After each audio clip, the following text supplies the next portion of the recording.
실수를 저지르는 일은 누구에게나 있지만 그것 때문에 너무 높은 비용이 발생하는 경우도 있습니다. 여러분, 안녕하세요. 이런 실수는 얼마나 비싸게 먹힐까요? 토픽이 전해드리는 것에는 이미 답이 준비되어 있습니다. 오늘은 투탕카멘의 수염과 키프로스의 여행, 중국에서의 폭발 등 꼭 피하고 싶었던 실수에 대해 이야기하겠습니다. 그럼 시작할게요.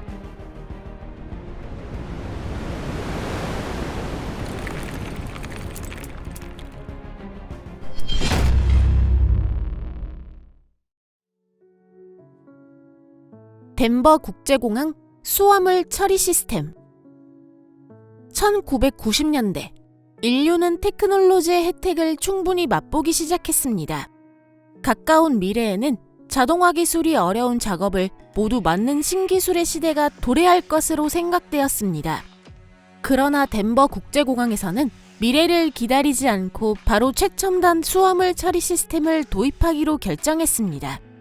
이것으로 주의력이 부족한 짐 담당원, 그리고 수화물 분실로 인한 항공편의 지연도 같이 없어질 것입니다. 있는 것은 컴퓨터로 제어되어 작은 가방이나 큰 캐리어를 실은 운반용 선반을 재빠르게 상하로 움직여주는 41km에 이르는 벨트 컨베이어. 이 시스템은 매력적이고 그에 상응하는 비용도 들었습니다. 최초 편성된 예산인 1억 8,600만 달러는 5억 6천만 달러까지 불어났습니다. 또 BA, 오토메이티드 시스템즈사 제작의 시스템 부진으로 인해 신공항 오픈은 계획되어 있던 1993년 10월이 아닌 16개월이 늦어진 시기에 이루어졌습니다. 이 기간 동안 엔지니어들은 수화물 처리 시스템을 가동하려는 시도를 계속했습니다. 이것은 잘 되었을까요? 물론 대답은 아니오입니다. 시스템은 세 곳의 터미널이 아니라 한 곳에서만 가동되었습니다. 또한 이 시스템은 수화물을 매우 거칠게 다루었고 그 모습은 마치 여러 개의 캐리어를 와구와구 먹어치우는 거대하고 탐욕스러운 몬스터 같았습니다.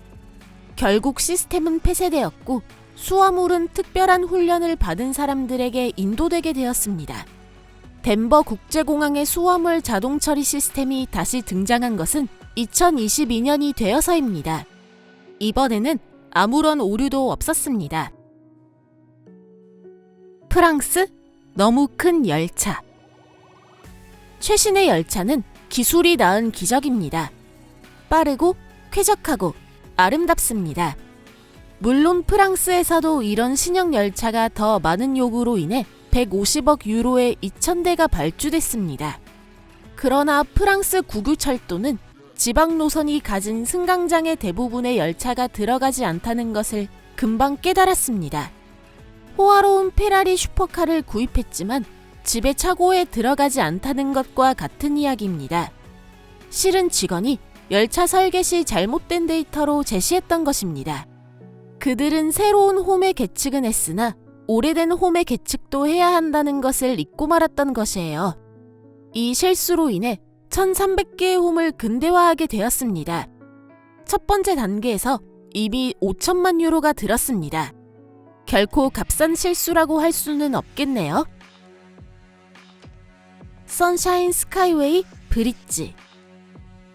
스카이웨이 브릿지는 1954년 9월 6일에 개통되어 플로리다주 템파만의 두 항만을 연결했습니다. 1971년에는 이미 있는 도로에 평행하면서 2차선인 루트도 개통되어 다리의 수용량이 증가했습니다. 세인트 피터스버그에서 리보니아로에 증가하는 교통량을 다 감당하지 못하고 있던 배를 대신하는 것으로서 이 프로젝트는 필요에 직면해 있었습니다. 템파교에 사는 사람들은 교통 통행의 측면에서 일어난 기적을 기뻐했지만 그것도 1980년의 대형 사고까지의 이야기였습니다. 5월 9일 빈 인산염 운반 화물선 서밋 벤처호가 다리에 가까워졌을 때 이 지역 일대를 강한 폭풍이 몰아쳤습니다. 교각과 교각 사이 수백 미터 지점에서 배 레이더가 고장났고 도선사인 존 릴로 씨는 거의 손의 감각으로만 배를 조종해야 했습니다. 오랜 경력을 쌓아오면서 렐로 씨는 약 800척의 배로 항만의 수로 안내인을 해왔는데 이날은 경험이 풍부한 뱃사람인 그에게 질풍이 덮치면서 서밋 벤처오는 코스를 벗어났습니다. 그가 번쩍 고개를 들었을 때는 눈앞으로 다리의 기둥이 보였고 이로 인해 방향을 틀어 닻을 내리자는 지시를 내렸지만 때는 이미 늦고 말았습니다. 배는 전속력으로 교각으로 돌진해버렸습니다. 거기다 이 교각은 설계상의 결함이 있어 이러한 충돌에 견디는 힘도 약했습니다. 2225만 달러나 하는 여러 기둥 사이의 교각이 물속으로 묻어져 내렸고 이 루트는 재건되지는 않았습니다. 7년 후에는 무사했던 북쪽 루트도 폐쇄되었고 운송은 1억 4,400만 달러를 쓴 새로운 다리로 옮겨야 했습니다. 이곳의 다리는 항행하기에 더 안전한 곳에 건설되었고 새로운 스카이웨이 브릿지의 교각은 배의 충돌로부터 보다 견고하게 보호될 수 있도록 설계되었습니다. 이처럼 비극은 사람들이 지난 실수로부터 배움을 얻을 수 있게 해줍니다. 알리탈리아 항공의 실수. 2006년 뉴헤이븐에서 온 조니 바우어스 씨는 깜짝 놀랐습니다. 토론토에서 키프로스까지의 왕복 항공편 티켓이 단 39달러였기 때문입니다. 이때 그는 키프로스가 어디에 있는지 몰랐지만 깊이 생각하지 않고 전액 지불했습니다. 그와 동시에 508명의 승객이 같은 결정을 내렸습니다. 어떤 데이터에서는 이 인원이 2,000명이라고도 합니다. 예약 시스템상의 기술적인 실수로 인해 알리탈리아 항공은 먼저 티켓 가격표에 붙어있던 숫자의 0을 2개 빠뜨렸고 그로 인해 200만 달러에서 720만 달러로도 추정되는 금액의 손해를 보고 말았습니다. 키프로스는 멋진 곳입니다. 그런 곳까지 저렴하게 갈 수 있었던 행운의 사람들이 부럽게까지 여겨집니다. 여러분은 이런 우연한 행운을 손에 넣은 적이 있으세요? 만약 있다면 댓글창에 자신의 경험을 써주세요. 그리고 그런 경험이 없었다면 어떤 행운을 얻고 싶은지에 대한 소망을 써보시면 좋겠습니다. 어쩌면 금방 실현될지도 몰라요. 투탕카멘 가면. 투탕카멘의 장례용 가면 등 유명한 역사적 인공 유물의 가치를 돈으로 환산할 수 있을까요? 2014년 이 역사적 유물은 가장 잘 알려진 상징적인 부품을 잃었습니다. 바로 저 인상적인 수염이에요. 사실 관계에 대한 확인 시 관계자들의 증언은 엉망이었고 책임을 회피하려고만 하고 있었습니다. 그런데 아무래도 이 수염을 우발적으로 부셔버린 것은 이집트 고고박물관 직원 중 한 명이었던 것 같습니다. 상상해보세요. 3300년 전의 유물을 망가뜨리면 어떻게 될까? 즐거워하는 사람은 없을 것입니다. 실패의 흔적을 감추기 위해 박물관 직원들은 서둘러 수염을 제자리에 붙여놓았습니다. 그러나 뒤틀린 상태로 붙인 후 에폭시 수지 접착체를 사용하고 말았습니다. 물론 이런 것은 고대 이집트에서는 있을 수 없는 일이었습니다. 그들은 망치질로만 수염을 떼어내어 다시 붙여야 했습니다. 그걸 4번이나 계속한 거죠. 결국 임시방편의 은폐 공작은 1년 후에 발각되었습니다. 독일과 이집트 전문가팀이 밀랍으로 수염을 다시 붙임으로써 역사적 진실을 부활시킨 것입니다. 박물관의 전 광장을 포함한 8명의 첨단한 수리자들은 재판에 회부되어 벌금이 부과되었습니다. 너무 인도적이라고 생각하지 않으세요? 만약 투탕카멘 시대에 같은 죄를 범했다면 어떻게 되었을지 생각만 해도 무서운 일입니다. 여러분은 어떻게 생각하세요? 천진 폭발 사고. 루이하이 국제물류항공사는 중국 텐진의 항구에 거대한 창고를 소유하고 있었습니다.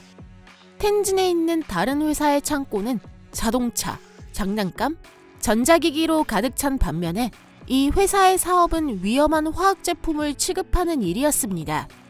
질산 암모늄 외에도 폭발 위험성이 있는 물질이 보관되어 있던 46,000평방미터의 창고는 주택가에 인접해 있었습니다. 이 자체가 큰 잘못이었습니다.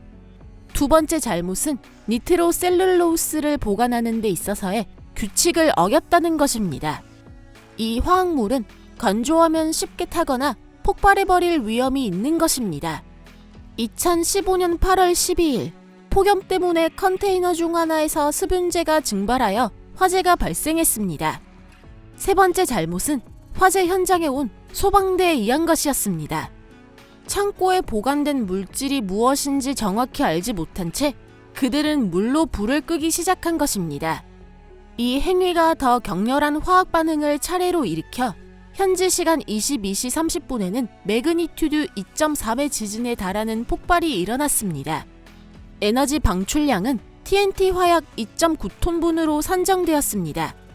30초 후에는 800톤의 질산 암모늄이 폭발했습니다. 이어서는 더 강력한 폭발도 일어났으며 그 에너지량은 TNT 화약으로 21.9톤. 또 지진파의 위력은 매그니튜드 2.9의 지진에 달하며 화구가 수백 미터나 올라가 우주에서도 관측되었습니다. 이것은 일본의 기상위성인 히마와리에도 기록되어 있습니다. 이후에도 새로운 폭발과 그에 따른 큰 화재가 연속적으로 일어나 위험물질을 배출하는 등의 악영향을 초래했습니다. 반경 수킬로미터에 있는 304동의 건물, 7,500개의 화물 컨테이너, 12,000대 이상의 자동차도 피해를 보게 되었습니다. 또 차량 중 8,000대는 현대, 폭스바겐, 르노, 기아, 토요타, 신차로 인접한 창고에 보관돼 있었습니다. 약 20억 달러에 달하는 상품과 건물의 손상으로 인한 직접적인 손해 이외에도 공급망 붕괴로 90억 달러의 손실까지도 발생하고 말았습니다. 이번에 이야기하고 싶었던 주제는 이것으로 끝이며 영상도 곧 끝납니다. 시청해주셔서 감사합니다. 만약 이 영상이 재미있으셨다면 좋아요를 눌러주시고 SNS 공유를 통한 응원도 부탁드립니다. 물론 여러분의 다음 방문도 기다리고 있겠습니다. 저희 채널의 방문을 언제든지 환영합니다. 그리고 저희는 여러분이 흥미를 가질 만한 내용으로 다시 돌아오겠습니다. 그럼 잠시 동안 헤어지겠지만 곧 다시 만날게요. 안녕히 계세요.